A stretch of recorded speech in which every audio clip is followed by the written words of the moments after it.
3,000 First Nations people served in the Second World War. Decades later, there are few veterans who are still telling their stories. Tonight, Mary Beth Burton introduces us to George Underwood, who was injured twice in crossfire in Italy near the end of the war. Underwood admits the emotional scars of losing friends and witnessing so much killing are the ones that hurt the most. 86-year-old George Underwood, an elder with Saanich Sayote First Nation, is a Second World War veteran. He proudly declares his Army unit.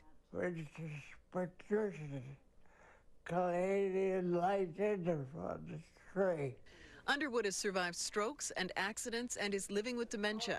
Outside his room at the lodge at Broadmead, military service medals are on display. He was just 17 when he volunteered for the military. He lied about his age and was anxious to follow in the footsteps of his brother Ed. Underwood saw active duty in Italy at the end of the Second World War. He was a runner, bringing messages and ammunition to officers. He said they were shooting all over, and he had to run through active fire, and he was wounded. Underwood has battle scars on his shoulder and head from bullets, but says it's the emotional scars that hurt most.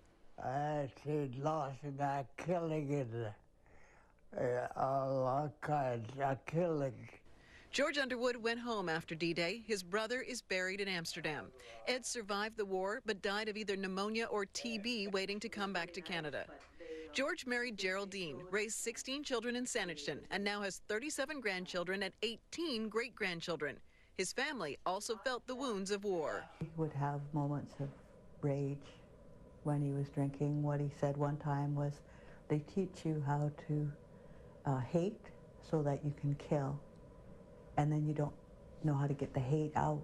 Still, Underwood wears the poppy with pride, grateful 65 years later to have survived when so many of his friends did not. George Underwood doesn't have to go far to attend a Remembrance Day service. There are so many veterans living at the lodge at Broadmead, they have a yearly service here. First Nations veterans suffered discrimination, and some were forced to give up their status in order to fight in both world wars. Yet Underwood and thousands of other Canadian First Nations made tremendous sacrifices in the fight for our peace. I think he has a lot of pride for being in the military. He has a lot of pride about being Canadian, but he doesn't ever want anybody to ever go to war again. In Saanich, Mary Beth Burton, A News.